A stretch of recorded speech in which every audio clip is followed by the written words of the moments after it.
unbundling of the traditional university. This is edited by myself, Hank, and Gilly Salmon.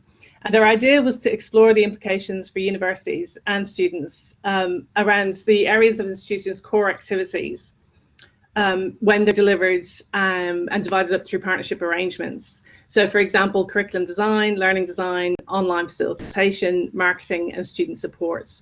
So we're used to the idea of outsourcing, but this is about our core activity. And so we were really interested in how that was working. And so when we put the call out, we had some really interesting papers come back that touched on a range of these areas. And obviously today's session and our later session are to share the outputs from that. Today, what we're hoping to do is share with you some papers from, for the 3 papers today. Well, one is from Victoria University, which is a public-private partnership to transform online education through high levels of academic student support. And then we're going on to Southern Cross University from Gale, where we're going to talk about just when I need you most, establishing on-demand learning support in a regional university. And then finally, I'll finish up and talk about our paper, which is about managing expectations and developing trust in a public-private partnership. And then we'll have some questions and answers, where hopefully my fellow editor will be able to answer some questions too. And then later on this evening, for those that are keen to get involved, we have our presenters from Europe. And there's a session tonight at 7 p.m. Queensland time, so 8 in New South Wales and Victoria time. And it's facilitated by Gilly Salmon, and it will feature presentations from Paula Shaw, Roshan Donnelly, and Angelica Risquez, most of which from the UK and Ireland. If you want to read their papers, the issue is available freely online, and the link we can share with you at the end of this. So I'm going to pass to our first presenters. I'm not sure who's leading the presentation. I've heard a few presenters are here, but if we can go to the paper called A Public-Private Partnership to Transform Online Education Through High Levels of Academic Student Support. Thank you very much. Fantastic. I'll start us off. I'm Michael Ratcliffe. I'm the CEO of Victoria University Online, which is the wholly owned subsidiary of Victoria University that runs its fully online, high quality, fully online products. And presenting with me today, I have Anna Yap. She's the Learning Design Manager with VU Online. She has about a decade in learning design, and remarkably, she's also nearing completion of her doctorate in microbiology at Monash. And also co-presenting is Abhinav Mittal. He's the Managing Director and the co-founder of one of our partners in this venture that we're talking about today, Link Education. And prior to that venture, he had a decade or so working with Ernst Young Parthenon on a variety of projects, including educationally based ones. So the paper today is a public-private partnership to transform online education through high levels of academic and student support. I'll go to the third slide, which is what is the problem, Anna, who's handling the slides for us. And because I'm a business type, I'm going to define the problem as a combination of a business and an educational problem. The university was a fairly late entrant to the fully online market, unlike our colleagues, same state colleagues, Deakin, who've been in it, say, from the early 90s. We were a late arrival, and that had some advantages in that we could look and see what other people did and work out our own place in this ecosystem and see what we wanted to do. There were also some systems issues. Like many universities, we have a range of systems, mostly patchwork from decades gone by, and we knew that they could present issues as we tried to create a really first-rate educational experience. And of course, the key problem, the one that we all face in our sector, is the attrition rates that can be, for some providers, can be, really not as strong as they could be. And we really wanted to address that. We got a firm directive to make sure that the retention rates were as high as we could possibly do it. And overall, we wanted to create an outstanding student experience, a really, truly exceptional experience, knowing that both fit the university's moral purpose, and indeed all our moral purposes to deliver to those students, but also would be a business driver, would help maybe not gain students because the market is out there and people say all sorts of things, but it would certainly help us retain them, and that retention would drive the finances. Looking at the next slide, how the university approached it, what we did was develop a customer value proposition with 4 pillars. none of these pillars are necessarily unique to what we did. It was the execution of them and the way that we did them that gave us our edge. So we wanted employment-focused courses. We were interested mainly, work-focused courses. That fits Victoria University's primary mission. We wanted acceleration with 1 unit at a time, and 1 unit at the time merges or meshes quite nicely with the university's undergraduate block model, which Kim Dodd from the Australian has called a truly revolutionary innovation.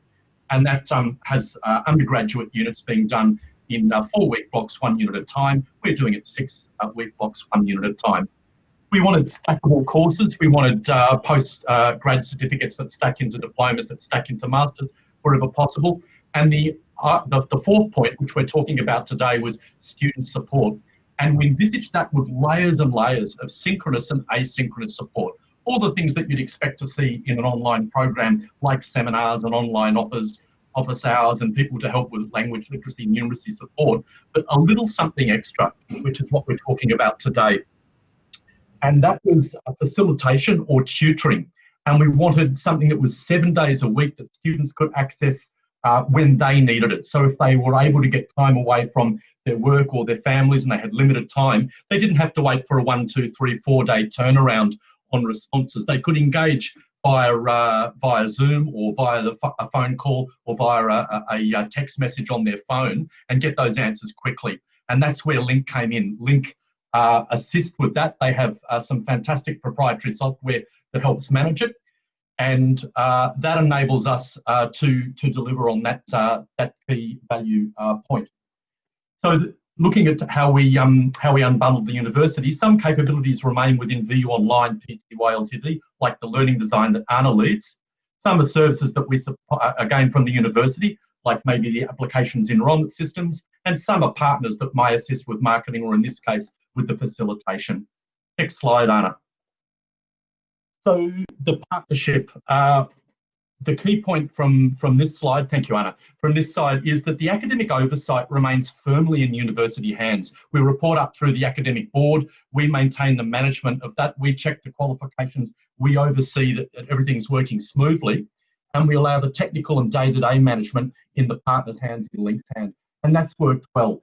And like all of us, we're really mindful of the great work that PEXA does in upholding quality. And so we looked at the third-party guidance notes and we built matrices up of all the guidance notes, all the points that they're concerned about, so that we can know in our contracts where we tackle those, how we tackle them, and then providing examples of it. At that point, I've just about used up my 4 minutes. I'll move to Abhinav for the 6th slide, Anna. Thank you, Anna. If you can move forward. So this little extra something that Michael is talking about, that really lies in the online facilitation component and how we personalize that online facilitation through the use of data, technology, and training, incentivization, etc. And this problem obviously becomes, or rather the need for doing something like this becomes even more important when you're operating at scale. Just 2020, if we go back in January where we are and compare it with where we are today, we have more than 2 times this number of students enrolled in VU Online programs than what we started the year from. And obviously when we started, VU Online itself started about 2.5 years ago, the numbers are much, much higher. So what is it that we do? So I think Michael mentioned that there is a high level of one-to-one support. Students can have a conversation with their facilitator 7 days a week. They're available from till late evening in the for students all of those 7 days, especially considering the profile of the student who is a working professional and largely preoccupied with work commitments during the day, maybe family commitments over the weekend. So they are stealing time, essentially stealing time to study, and that's when we want the support to be available. And the support has to be relevant to the unit or the module that they are learning. So it cannot be a generic support on accounting concepts. It has to be specific to the assessments of accounting, or in marketing, or in strategy, or in HR, whatever they are learning. So it has to be very aligned to what they're learning, and that can only be given by the facilitator who's on the course. Nobody else can do that. So what we do is that in order to facilitate that kind of a support, we leverage a lot of data. So we understand what the students' online learning history is, how many units they have done in the past. We understand how they use the LMS, especially around the assessment time period. We look at their past one-to-one interaction history, and also how they like to interact with their facilitators, whether they like to talk, whether they use text-based or message-based modes. And then, of course, we use the X factor, which is the facilitators' assessment of the student progress based on their one-to-one conversations. And this helps us create a profile of the student, which then is fed back to the facilitator to continue with proactive and ongoing one-to-one support into the future of that unit. So we look at the data of how the student is progressing every week, and start feeding that data and converting that into instructions or nudges for the facilitator to action upon them going forward. And then we can also monitor whether those actions have been taken by the facilitator or not, because you can give all nudges and all suggestions and actions, but they may not be followed. But we monitor that, and then we guide them to complete those actions.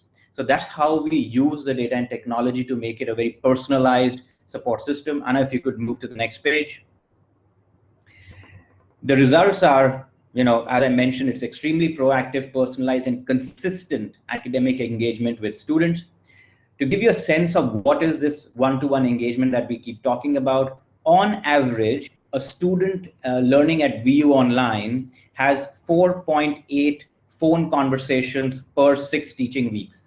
So that's the average level of conversation per student. Now, obviously, there will be some students who would be having 7 or 8 conversations, and others may only have 1 or 2 conversations. 4.8 is the average number of phone conversations that they have. And this is over and above the weekly webinars, open office hour sessions, discussion forums, and obviously email exchanges that are available.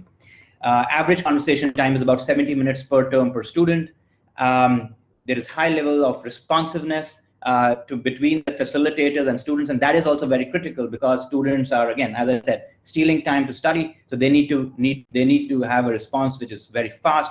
About 87% on average over the last 2.5 years, 87% of the student messages have been responded to within 60 minutes, 95% within 12 hours. And our average satisfaction with online facilitation and with the teaching side of it is about 4.6 on 5.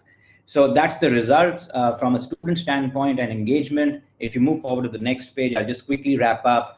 What does it mean in terms of actual completion rates? And there's a lot of data on it, but I think the most important point or the factor to look at is the 76%, the last line. If for those of you who are in the online, fully online program space, would understand that students are, they may enroll in the first term, but their continuation from the first term to the second term is quite poor. At Victoria University Online, this is data till mid-year 2020. It's averaging 76%. So basically what it says is any student who has started their first term with Victoria University Online, 76% will continue into the second term. Actually, if I add up non-sequential continuation, this number goes up to 86%. And that's an extremely high continuation rate. For all of those who have studied this data at their respective universities would know that these numbers tend to be quite low. Typically 76%, what we find in other universities is between 65 to 70%. The latest update on that number is for the last term, which is during the pandemic. If you looked at this year, we are actually averaging closer to 80%. So I'm just going to hand over to Anna to wrap up the session. Obviously happy to take questions. Sorry, I have to turn my mic on, so had to go back. So in terms of the key insights and recommendations, essentially what we found was by unbundling the different aspects of our model, we've been able to really focus on, the different components that really make our product high quality. So we keep our learning design in-house. We hire all our subject matter experts, and our learning designers work very closely with them. And then the student support kind of goes out to Link, and then we have another partner that does all our recruitment as well. So again, it's that unbundling aspect so that you can kind of like working in an agile team where you have T-shaped skills. We focus on what we do best. And I guess the other insight is I know a lot of learning management systems already have native learning analytics and whatnot, but this is leveraging beyond what's in the learning management system and really using that proprietary software that Link has available, that we can actually really, it gives real-time data, but also gives alerts to when was the last time this student contacted you, should you be contacting that student to see how they're going, and etc. And I guess the other thing is that we are so we're, in terms of the learning design side, we are led by our academic director, Professor Chris Walsh. So we actually have a really strong interest in research and continuing to kind of making positive contributions to the education field to really improve student learning experiences, and to kind of hopefully share that so that other organizations can benefit from that to create really great learning experiences. And that brings us to question time.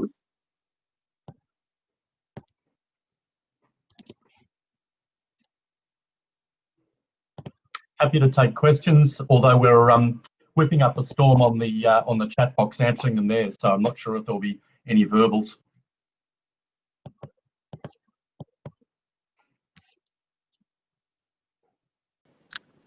Are there any questions for the presenters, or shall we move on to the next presentation? Oh, Amber asks in the chat, are your students based overseas or mainly in Australia?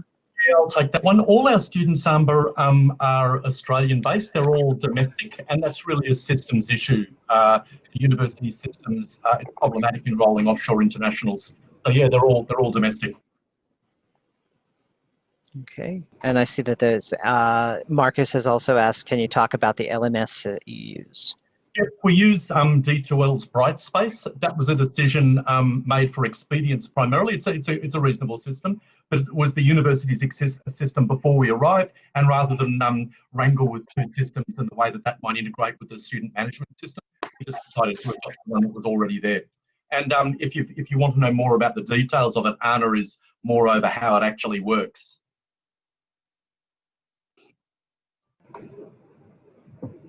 Can you hear me now? Yes, I can. Yes. All right. My my apologies.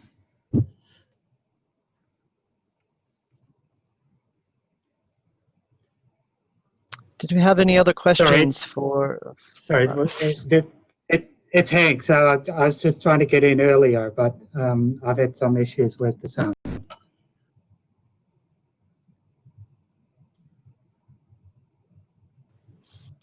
Thanks, Hank. Any other questions for Chris and team?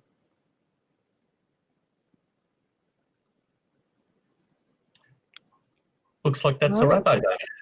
Looks like, so we're going to now move on to our next set of presenters, and they're around their paper, Just When I Needed You Most, Establishing On-Demand Learning Support in a Regional University. This is Gail Wilson, Andrew McAuley, Sally Ashton Hay, and Tina Van Eyck. So Gail, without further ado, I'm going to turn it over to you. Do you want to share your screen?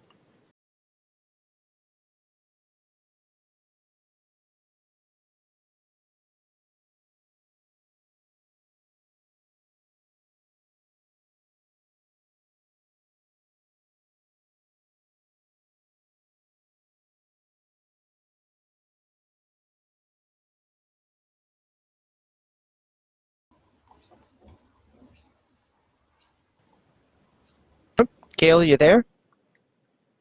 Yeah, the slides came up and then they dropped off.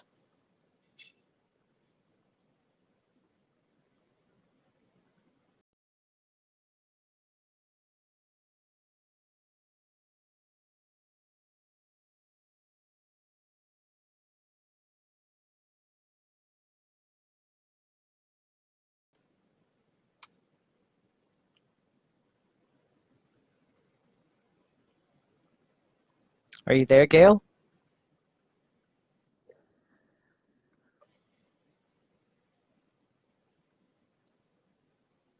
So it looks like Gail may be having some technical difficulties. Hank and Rachel, shall we move on to you and then come back to Gail? Are you ready to go, Rachel? Yeah, that's fine. All right. So we're just going to switch the order up a little bit, and we'll come back to Gail and company. This is Hank and Rachel's paper, Managing Expectations and Developing Trust and Evaluation of Public-Private Partnerships. So I'll turn it over to you now. Thanks, David. Just before I get started, just checking everyone can see the slides on the screen. Yeah, that's working now. Yeah, thank you.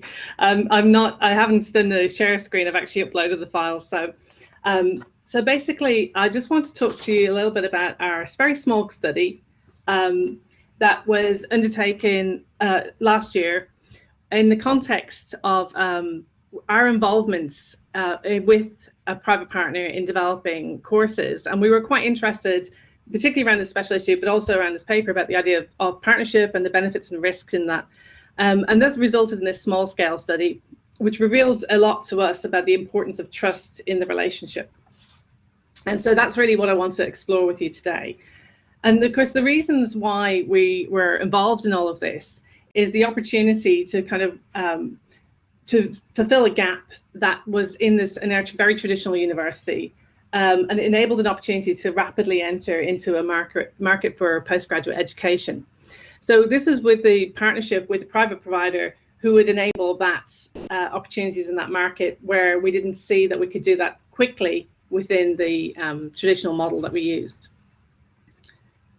So the actual partnership, which doesn't sound completely dissimilar to Link and Victoria University Online, was actually a substantial partnership between a private provider and the traditional university, in that the private partner will fully deliver the course on behalf of the university. They consider that to be an end-to-end service. And they do all the learning design for the course, that they deliver the course, they undertake the first rounds of assessments, they do the marketing, the enrollment, and full delivery, take responsibility for everything about that course. The university, on the other hand, fulfills the normal role in terms of it understands the curriculum, it sets the assessments, it undertakes the moderation and the academic regulation of the courses. As far as our learners are concerned, there is no separation. So they just see themselves as an online cohort of the university. It's labeled in that way, and it's delivered with the kind of conversation always focused around the fact that they are members of the university. The differences are quite substantial, though, because the actual private partner delivers in a completely different model to the university, not just because it's online. They have much shorter delivery times, and they do more frequent delivery of the courses. So they have a 4-term year as opposed to a 2-semester year, which the traditional university delivers in. And in order to achieve that, that led to rapid changes as far as the university was concerned in what are traditionally quite slow-moving areas, such as student enrollment, the approval of new curriculum, and even setting up exam boards. The timing of the delivery for the private partner completely transformed what the expectations were for what all these services that we normally provide. And the university had to adapt rapidly. And did so. So there's some questions coming through. I'm just going to keep going with the presentation. My co-editor, who can now speak, is Hank, and I'll get him to answer some of the posts that are coming through, and then we'll take some questions at the end as well. I'm doing the chat as we speak. Thank you. Just to explain the research itself, I mean, this is a small scale study, which we see the opportunities for growth in as well. But we undertook some interviews with the university academic staff that were involved, the learning designers from the private partner, and also some learning and teaching professionals within the university. What was interesting, and we find is an interesting area to look at in the future, is the difficulty with doing research with private partners. Because there are commercial considerations, we not only had to have our ethics approved from the university, but we also had to have permission from the private partner, not only to interview their staff, but also they wanted to see the output at the end as well, to approve it before we could actually seek publication. Now, this is all done pre-COVID last year, and post-COVID, or well, during, because we were not fully out of it yet, we actually sought some reflective updates from some of the participants in the university as well, which I'll talk about later. So the real interesting part of this was the confusion that emerged between what was expected and what actually happened. The expectations from the partner, or what they were given to expect from the university, was that when they came in to design these courses, they would have access to some very clear outcomes from the university. They would have modular content available online. They would have content that already existed online. And they assumed all of this was just there for them to bring their instructional design expertise and then transform it into something amazing. The university staff were given the impression that this team were going to come in and they were going to basically take control, create these magic courses with fantastic results and be able to deliver them. And of course, what actually emerged is that what existed on our VLEs that was assumed we could use again was not suitable for delivery for online education. So a normal practice in the university appeared to be quite different to what the university thought was going on, and we found that staff were often planning their sessions kind of on the hoof, so they didn't actually have created content online that could be used. So what the partner found is that they were being given, in order to deliver as course content, they were being given lengthy slide sets of 70 to 80 slides, and being asked to include 30 or 40 readings for what was essentially a 10-week course. So the confusion between the two groups did lead to a little bit of hostility. There was a bit of tension going between the two groups, particularly around what was sold to the academic staff as what was called a design sprint. And when it was initially introduced, the design sprint sounded like it was the solution to everything. It was a 2-week intensive, and then the course would then be ready to go online. And of course, what wasn't factored in was the idea of curriculum for online. So it's taken a lot of time to kind of manage those expectations and to create a partnership of trust, because the academic staff couldn't just simply hand over what they thought was in their head and then it would magically appear to be a course. And so working around that took some time. Our insights from both sides basically was that the university was not ready for online at all, and that the partner themselves had to become very agile in adapting to university culture. So they moved very quickly from this idea of doing a design sprint and start moving into more one-to-one support with staff where it was needed. And they found that was critical to develop that trust and collaboration. Without that move, without that change, they don't think they would have actually got anywhere, to be honest. And the quote that I've thrown in here is from the partners, which is, when now they think they've got some fantastic relationships, but it didn't start off like that. So the wins ultimately from this whole process for the university is that actually it has emerged with some great results. We have some fantastic online content. It looks amazing. We have a really positive student experience. The first cohorts have gone through successfully. We're finding retention is very good as well, just as Victoria Online has suggested. And that kind of rapid change to the systems has shown the university that agility can happen. It is possible within a university to be agile and to change standard systems where normally the university says no. The learning and teaching staff have reported that there is much more interest in online delivery for those that have experienced the process, or those that have gone through. And it has touched on quite a lot of people. Although it's focused just on postgraduate education, many people have been involved in that curriculum design sessions about how to create content for the private partner to help them develop content. And so the learning teaching staff, our learning designers, are reporting that there is post-COVID confidence in the staff that have engaged with this. So where there was that pivot to online, whereas that could have been a complete disaster originally, actually turned out that it has given people a lot of confidence about how you design for online, which is great. Now, interesting, the partner reports that it's helped them to create a maturity model. Their success they see is creating light bulb moments. That final bit where things are designed and people go, oh, that's what it looks like online, that's great. They're very happy with. There's a lot of them that they're experiencing. But interestingly, for the maturity model, what we find interesting about this is the fact that they have worked with other partners, other universities. And obviously the culture of a university is very important. Not model fits all. So they've had to develop this model with this particular culture. So they've adapted the way they approach things, which they've taken from other models.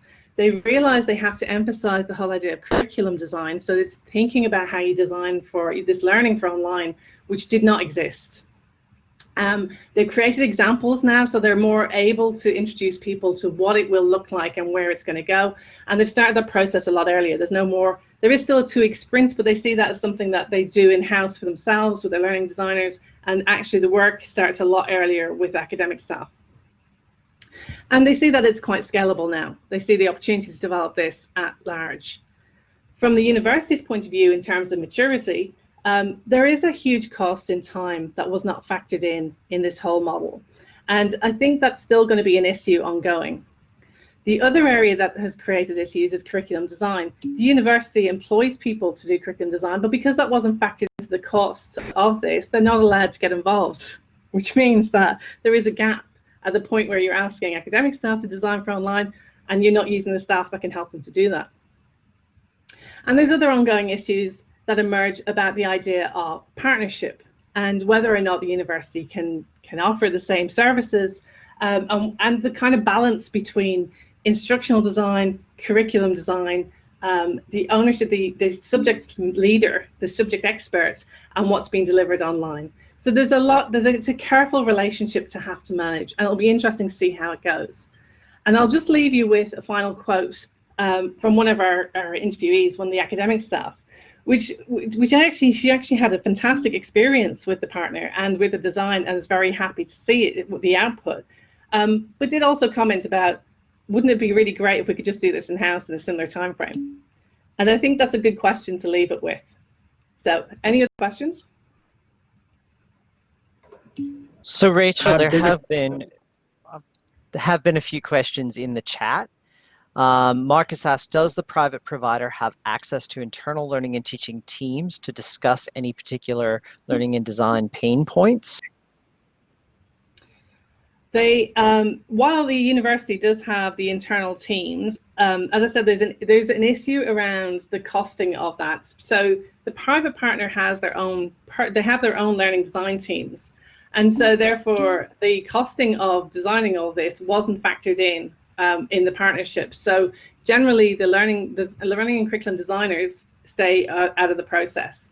It's very hard for the internal teams to do that. So normally, where the staff ask them for help, they will give it, but it's not an official process.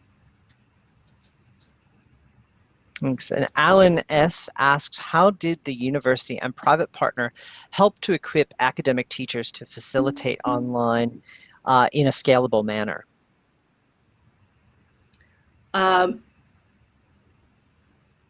Do you mean in terms of the academic staff of the university? Alan, can you clarify? Oh, yes, I think that's what it means. Yeah.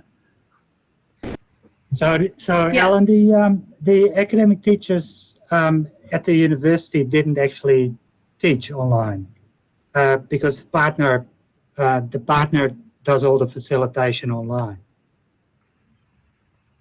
So that's basically the answer. You know, they recruit facilitators and they train them, and so they pay for all of that at their end. So Lorraine's just posted up about what the academics do. So the academics actually own it. So you still have your course coordinator is still your university academic. So they design the course, they set the assessments, they set the learning outcomes, they actually oversee what's going to be delivered. The facilitator from the private partner can make no changes whatsoever to the actual content or the assessment or anything. That is purely done by the university academic. But they actually have all they've all the boring stuff, right? So all the admin and all the creation, and they don't have any access to the students. And also they have the moderation at the end. So where the facilitator will do the first round of assessments and will mark all of the assessments, the course coordinator, the academic from the university, will actually do the finished moderation and will do the representation to the exam board. So it does go, so in answer to your question, Mick, it does go through the normal university quality assurance processes. So there's evaluations and yeah. I'm just looking at the time. So it's probably a good time to move on to the final presentation, otherwise there won't be enough time for that. Thanks heaps, Rachel. No problem.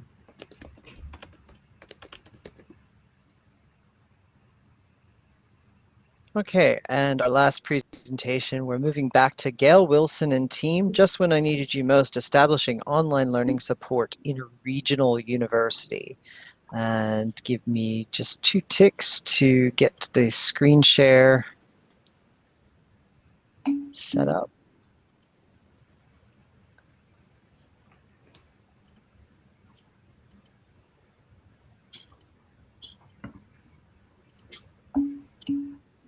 And that should be coming through. Yep, thanks very much. So for the next slide, obviously we're assuming that the paper has been read and the 4 authors are here today. So myself and Andrew, Sally and Tina, and we're each going to take turns and work through some of the more important aspects of the article's content. Can I have the next slide, please? So 4 key issues emerged for us in terms of the way our paper was structured, reviewing those themes, and these are the 4 issues that we're going to talk to now. The first one is the overview of what we put into the paper in terms of the introduction and some of the key findings that came out, or key takeaways, if you like, from the paper. There were strategic drivers of this project, and Andrew McAuley will speak to that in a few moments. We took an overall team-based approach to the planning, introduction, and implementation of the project, and there was a distinct complementarity of in-house and third-party support services for students. And finally, there was a data generation from the statistics that the private provider provided to enable us to use that information to disseminate it across the university. And this was done primarily to schools, and the schools in turn then could look at that data and look at, say, assessment tasks, for example, where there was particular feedback from those tasks. And Tina Van Eyck will speak in more detail on this in a moment. So I'm going to hand you over first to Andrew McAuley. Andrew? Thank you, Gail. Yep. So unlike, or in similar ways to everyone else in the sector, one of our key drivers was to improve the student retention and the overall attainment of our students. Clearly, as you will be well aware, those kinds of things put pressure on budgets, and also in the context of a regional university, there's pretty much always pressure on budgets. So student retention and attainment was the key driver. And it was my role in my role as sort of DVC academic to try and come up with new ways to improve what we were doing. We were very conscious that we didn't want to replace what we were doing with existing services within academic skills and so on, but we wanted to find something that complemented that. And we realized that we had a very much a 9-to-5 culture in the university, whereas of course our students very often have a very late night culture or an overnight culture where they're doing work or they're doing assignments and they're fitting their life around all of those kinds of pressures. So it was about offering more, but at the same time trying to integrate it with our existing services. And that did provide initially, in the cultural change that we had, a little bit of IR challenges because of the usual kinds of fears of outsourcing or job losses and so on, and we had to deal with that as we went along. But the complementarity was a crucial issue, which Sally will talk about more in a minute.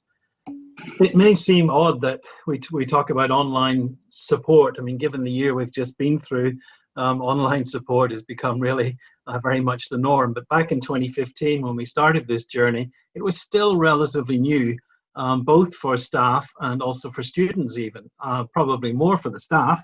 But the notion of supporting students online at the time, 5 years ago, was actually still quite, innovative in that sense. And really, around the various things we tried in terms of student retention and attainment, I formed a student engagement and retention team around me, and they were very much charged with being disruptors in the space. Again, going back to the point about budgets, universities sometimes are very bad at stopping doing things. They keep adding new things, which again, in a regional context, drains the budget. So I was very much of the mindset that we did things that worked and we kept doing them, but if something didn't work in this space, we stopped doing it and we tried something else. So the CERT team are very much charged with being disruptors and trying to do things differently to shift the dial, if you like, in terms of both retention and attainment. And using the Studiosity support was part of that change. And it really was a pretty exciting journey. And we achieved some good outcomes, as the paper reported. And we had a very good bunch of people to work with. So I'll pass on now to Sally to say a bit more about the complementarity. Thank you, Andrew. Thank you, Gail. So as Andrew has already explained, the complementarity of the in-house academic skills services and the Studiosity outside of business hours really extended support options to all our students. And our cohort has a higher than sector average of mature age students who have employment, family responsibilities and things. And we really found they were studying at 9 and 10 o'clock at night or later and really needed feedback and support at that particular time. So the third party offered that support. We really highlighted the complementarity in marketing and advertising. Studiosity provided some high quality photos. We branded those, used them as posters, social media, published them in new student diaries. And the complementarity was really important to see both services side by side working together. Another way of enhancing the complementarity was Gail, Tina, and I attended all school board meetings and staff meetings with the Studiosity state representative. We made short presentations, we answered questions, we were visible, we were there and showing our faces and talking about the complementarity. So this was a great strategy in shifting the culture and building acceptance, because people could ask questions and really see our state rep, who was the Studiosity rep. It came to my attention that students were using both services purposefully and productively. And this was quite interesting to me in particular, because they said that they used Studiosity for generic feedback when they started to write their assignments. And then before submission, they came to academic skills for more unit-specific support. Have I answered the question? Am I meeting the task criteria in the rubric? So this led to a clear differentiation between the services. We developed a couple of quick video clips with students talking about this differentiation and staff discussing how much difference it had made in their assessment results in their classes. So the videos became quite popular, and if students hadn't already figured it out, they certainly knew once they had seen the video. So there were a number of lessons learned, and some of them came through challenges, which we worked through, but we really worked on clear communication. We listened to each other and we responded. And I can say that the relationship between both of us was very strong. And this was beneficial to Southern Cross University and to our students. So I'll turn over to Tina now, who's going to talk about the reporting. Great, thanks Sally. And I guess as Gail, Andrew and Sally have all highlighted, the relationship between Studiosity and SCU was a collaborative relationship, and that partnership worked really well to generate the data that we needed at the university, and also for the service that the Studiosity team provided. Now, in terms of usage reports, each month Studiosity distributed monthly reports, and they were based on the interactions of our students. They included the number of minutes the students were using, the time of day, the day of the week, and also monthly comparisons, so we could sort of analyse that data. Also included was student and tutor comments as well, which is really beneficial. The Excel spreadsheets that were included as part of that monthly package, they let us know what the students were seeking in terms of the types of support and the types of questions asked.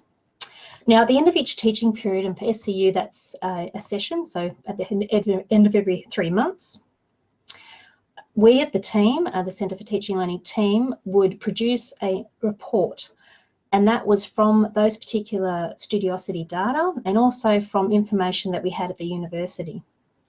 We were able to determine the total number of student interactions during that time, and that was for the 2 services, Connect Live and the 24/7 writing feedback service. And over time, consistently, the usage was much higher for the 24/7 writing feedback service, and that's the essay review service. One thing I wanted to point out with talking with the team about was that report and the data did evolve with Studiosity over time, and that was really a good strength of the partnership as well. In 2016, for example, students would often copy over the entire or part of the assessment question, and at the very end would include, what they were having trouble with. We had a chat with Studiosity. We said, what information could we gain?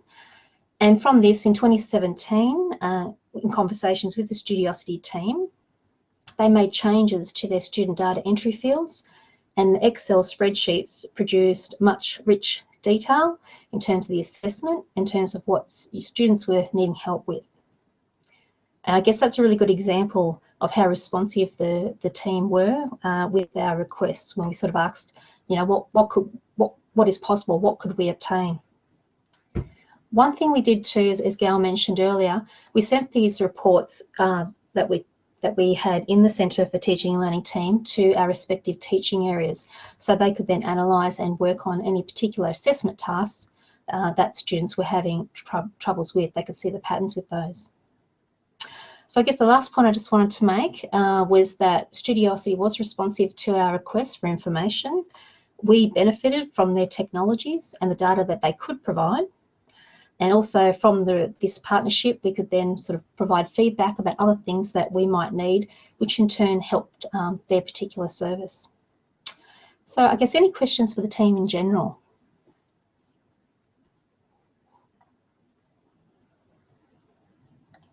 Do you have any questions for our presenters? Oh, Alan asked, for the 3 presentations, are there any opportunities for students to learn from their peers?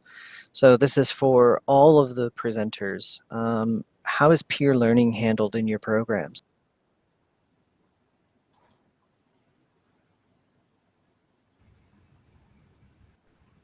Sally, do you want to take that for ours? Yes, sure. We have two peer programs. First of all, we've got Uni Mentor, which is more of a social, psychological sort of getting used to uni culture and coming into university. And students can pick and choose a Uni Mentor, and they can meet as many times as they like, or not, once a session or once a week.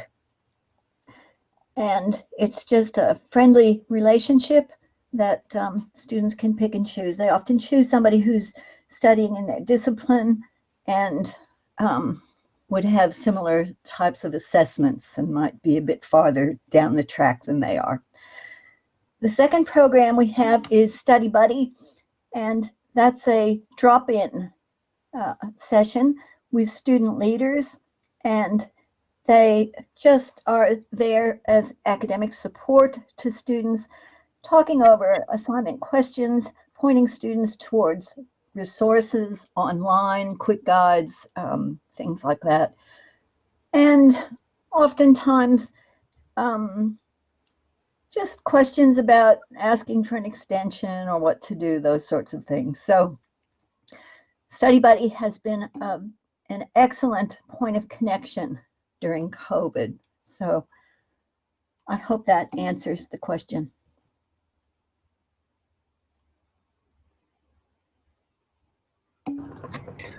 Thanks for that. Does anybody else want to talk about peer engagement or peer interaction in their programs? Yeah, this is Abhinav here from ViewLink. So ours is an integrated model wherein the learning design team has constructed a discussion forums as activity-based forums with learning outcomes associated with each of those activities. The facilitators who are managed by a partnership are responsible for engaging students on those forums, and these are obviously collaborative exercises. And then what we do is that the facilitators are also instructed and trained to encourage students to participate more on the forums, even when they when they're speaking to the students on a one-to-one basis. In fact, they reflect upon the students' past discussion forum activity trends and participation trends, and give them guidance as to how they can, what they should be doing differently through collaborations. And of course, the last component of this is that there are weekly interactive sessions, group-based sessions, again, small group-based sessions in form of open office hours, which are run by the course coordinators, as well as there are larger group-based sessions, more lecture style, or if you want to call it, what we call webinars, again run by the course coordinators, which the students are encouraged to attend through the one-to-one nudges that the facilitators might be providing the students with. So if we try and integrate the experience through the various learning modes that are set up, the content, the activities, the large group sessions, and the one-to-one sessions. Ellen, or sorry, David, I'd just like to make one comment about our use of peer support. I think initially when we were first doing our pilot, and certainly in the first year, we were just focused on setting up the fact that there was going to be a complementary service to the current academic skills support that was provided at SCU. But one of the things that did occur was that students talked amongst themselves about the fact that they could access Studiosity from online, and that gradually led to, I guess, more students asking to have that support, and so therefore more and more students and more units joined or hooked up their students up to this to access Studiosity from within the Blackboard site. Thank you. All right, thanks for that. So we're just asking for any final questions from any of our presenters. Otherwise, we'll start to wrap up.